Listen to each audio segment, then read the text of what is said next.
നമസ്കാരം. ഞാൻ ഡോക്ടർ ഫിർദൗസ് ഇക്ബാൽ ചങ്ങമ്പള്ളി. മഴക്കാലത്ത് പ്രായമായ ആളുകൾ ശ്രദ്ധിക്കേണ്ട ചില കാര്യങ്ങളാണ് ഇന്നത്തെ വീഡിയോയിൽ ഉൾപ്പെടുത്തിയിരിക്കുന്നത്. മഴക്കാലമാകുമ്പോൾ പ്രത്യേകിച്ച് പ്രായമായ ആളുകൾക്ക് അസുഖങ്ങൾ കൂടുന്നതായിട്ട് കണ്ടിട്ടുണ്ട്. അതിൽ 70 വയസ്സിന് മേലെയുള്ളവർ ഒരു കാറ്റഗറി ആയിട്ടും 50 വയസ്സിന് മേലെയുള്ളത് വേറൊരു കാറ്റഗറി ആയിട്ടാണ് പറയാൻ ഉദ്ദേശിക്കുന്നത്. നമുക്ക് ആദ്യം 70 വയസ്സിന് മേലെയുള്ളവർ നോക്കാം.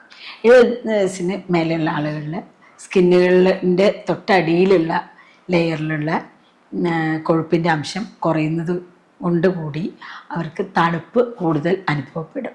അതുപോലെ എലാസ്റ്റിറ്റി കുറയുന്നത് കൊണ്ട് സ്കിന്ന് ചുരുങ്ങിയതായിട്ട് അനുഭവപ്പെടുകയും പിന്നെ ചുക്കുചുളിവുകൾ കൂടുതൽ അനുഭവപ്പെടും.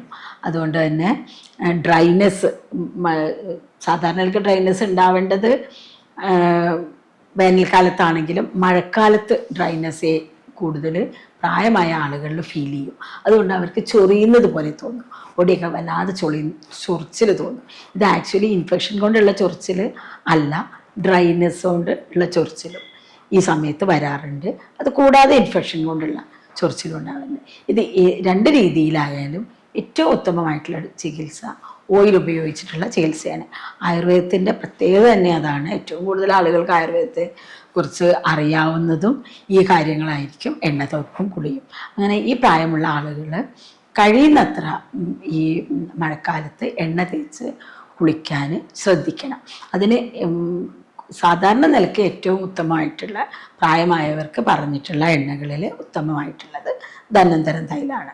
അത് വീട്ടിൽ വെച്ച് തേക്കാവുന്നതാണ്.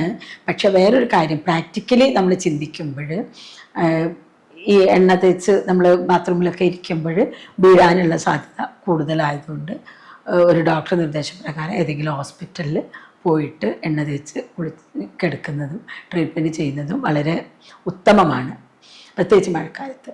പിന്നെ അതുകൂടാതെ സ്ട്രോക്ക് വരാനുള്ള സാധ്യതയും മഴക്കാലത്ത് കൂടുതലാണ് പ്രായമായവരിൽ, സാധാരണക്കാരിലുള്ളതല്ല പറയുന്നത്.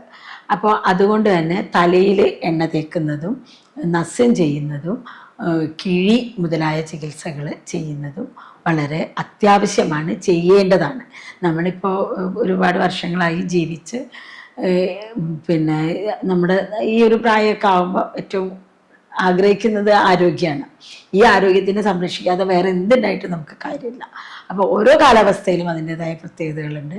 മഴക്കാലമാകുമ്പോൾ ഓയിൽ ചേർന്നിട്ടുള്ള ഭക്ഷണങ്ങൾ കൂടുതൽ കഴിക്കുകയും പിന്നെ എണ്ണ തേപ്പും കുളിയും ആചരിക്കേണ്ടത് അത്യാവശ്യമാണ്. പിന്നെ വേറൊരു കാര്യം എന്ന് പറഞ്ഞാൽ വീഴാതെ സൂക്ഷിക്കുക. നമ്മുടെ ആയുർവേദത്തിൽ അഷ്ടാംഗഹൃദയത്തിലൊക്കെ പറഞ്ഞിട്ടുള്ളതെന്ന് പറഞ്ഞാൽ പ്രായമായ ആളുകൾ വടി കുത്തിയിട്ട് നടക്കണം എന്നാണ്. പക്ഷേ ഇപ്പോഴത്തെ ഒരു കമ്മ്യൂണിറ്റിയിൽ വടി ഉപയോഗിക്കുന്നതൊക്കെ എന്തോ ഒരു അപമാനമായിട്ട് ആളുകൾക്ക് തോന്നുന്നു, ഒരു മാനക്കേടായിട്ട് തോന്നും. പക്ഷെ പ്രത്യേകിച്ച് മഴക്കാലമാകുമ്പോൾ ഒരു വടി കയ്യിൽ കരുതുന്നത് വളരെ നല്ലതാണ് അവനവൻ്റെ ആരോഗ്യത്തിന്. കാരണം മുറ്റത്തേക്ക് ഇറങ്ങുമ്പോഴായാലും അകത്തായാലും ഈർപ്പത്തിൻ്റെ സാധ്യത വളരെ കൂടുതലായിരിക്കും. അപ്പോൾ നമ്മൾ പ്രായമായിട്ടുള്ള ആളുകൾ വീണ് കഴിഞ്ഞ് എല്ല് പൊട്ടിക്കഴിഞ്ഞാൽ അത് ജോയിൻ ചെയ്യാൻ സമയം കൂടുതൽ എടുക്കും, വളരെ ബുദ്ധിമുട്ടായിരിക്കും റീബോൺ മീൻസ് ജോയിൻ ചെയ്യാൻ വേണ്ടിയിട്ട്. അപ്പോൾ അതുകൊണ്ട് എത്തരത്തിലുള്ളത് ആയുർവേദത്തിൽ തന്നെ പറഞ്ഞിട്ടുള്ളൊരു കാര്യമാണ് വടി കുത്തിയിട്ട് കയ്യിൽ വടി കുത്തിയിട്ട് നടക്കാൻ വേണ്ടിയിട്ട്. അപ്പോൾ അതൊരു പ്രാക്ടിക്കലി പോസിബിൾ ആണെങ്കിൽ അതിന് ഒരു മാനക്കേടായിട്ട് തോന്നാതെ ചെയ്യുന്നത് നല്ലതായിരിക്കും. പിന്നെ ഇനി 50 മുകളിൽ അല്ലെങ്കിൽ 50 എന്ന് നമുക്ക് പറയാനില്ല, ഈവൻ 40 മുകളിലായിട്ട് തന്നെ എല്ലാവരും മഴക്കാലത്ത് എണ്ണ തേപ്പും കുളിയും ചെയ്യേണ്ടതാണ്. കാരണം ഈ സമയത്ത് നമ്മളെ ബോഡിയിൽ സ്റ്റോർ ചെയ്യാനുള്ള കപ്പാസിറ്റി കൂടുതലാണ്. അതുകൊണ്ട് നമ്മൾ ഹെൽത്തിനായിട്ട് ചെയ്യുന്ന എല്ലാ കാര്യങ്ങളും കൂടുതൽ എഫക്റ്റീവ് ആവുകയും മസ്കുലാർ പെയിൻ, ജോയിൻറ്റ് പെയിൻ, പിന്നെ പുറം വേദന, കാൽമുട്ടിലുള്ള വേദന, കാഫ് മസിലുള്ള വേദന, തുടയിലുള്ള വേദന, എല്ല് പൊളിയുന്ന പോലത്തെ വേദന, ഇതൊക്കെ സാധാരണ അനുഭവിച്ച് പോകുന്നതാണ് എല്ലാ ആളുകളിലും. പ്രത്യേകിച്ച് സ്ത്രീകളായാലും പുരുഷന്മാരായാലും ഇത്തരം പെയിന് 40 വയസ്സിന് മുകളിൽ തുടങ്ങുകയും 50 വയസ്സ് കഴിയുമ്പോഴേക്ക് അത് സിവിയർ ആവുകയും ചെയ്യുന്നുണ്ട്. പക്ഷെ നമ്മൾ ഒരിക്കലും കാലാവസ്ഥകൾക്കനുസരിച്ച് നമ്മളൊരു മാറ്റവും ചെയ്യാറില്ല. പിന്നെ മഴക്കാലം എന്നൊക്കെ പറയുമ്പോൾ ആ സമയത്ത് ഈ തണുപ്പ് കൂടുന്നത് കാരണം ക്രാംസ് കൂടാനുള്ള സാധ്യത കൂടുതലാണ്. കാരണം ക്രാംസ് എന്ന് പറയുമ്പോൾ മസിൽ കയറ്റം.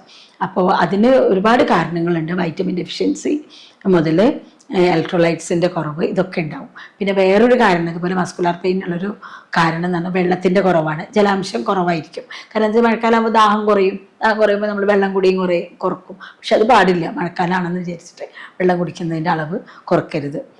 സാധാരണ പറയാറുള്ളൊരു മരുന്ന് എല്ലാവർക്കും ചേരാവുന്ന ഈ പ്രായത്തിലുള്ള ആളുകൾ കഴിക്കാവുന്നത് ചുക്ക്, മല്ലി, ജീരകം ഇവ മൂന്നും ചേർത്തിട്ട് വെള്ളം തിളപ്പിച്ചിട്ട് കുടിക്കുന്നതാണ്. പിന്നെ പ്രത്യേക ചര്യകളായിട്ട് രാവിലെ കഴിക്കുന്ന കഞ്ഞികളുണ്ട്, മരുന്നുകൾ ചേർത്തിട്ടുള്ള പലതരം കഞ്ഞികൾ, പിന്നെ അതുപോലെ മാംസരസം, സൂപ്പുകൾ ഇതെല്ലാം കഴിക്കാവുന്നതാണ്.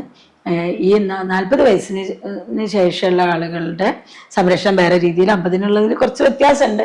എന്നാൽ അത് ഏകദേശം ഒരേ കാറ്റഗറി ആയിട്ട് കൂട്ടിയിട്ട് എല്ലാവരും തൈലങ്ങൾ, പലതരം തൈലങ്ങളുണ്ട്.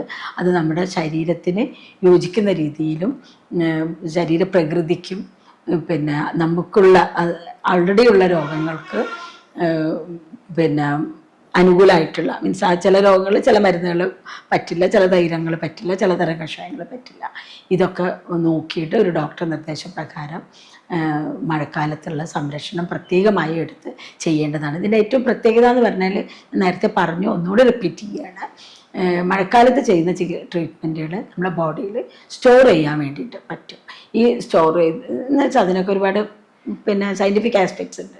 അത് നോക്കിയിട്ട് പറയുമ്പോൾ പിന്നെ ബോഡിയിൽ നമുക്ക് ലിവറിലും ബാക്കിയുള്ള ബ്ലഡ് വെസൽസിലും പല സ്ഥലങ്ങളിൽ അടിഞ്ഞുകൂടുന്ന കൊഴുപ്പുകൾ ഇതൊക്കെ കുറക്കാനും ഈ എണ്ണത്തേപ്പും കുളിയും സഹായിക്കും.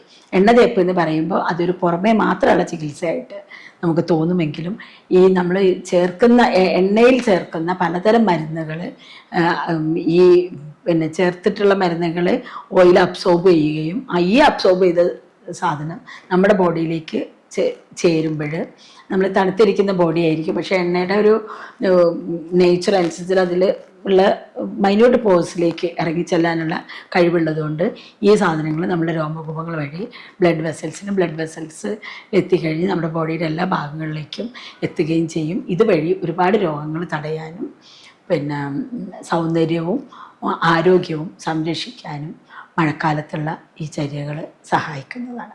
നമസ്കാരം.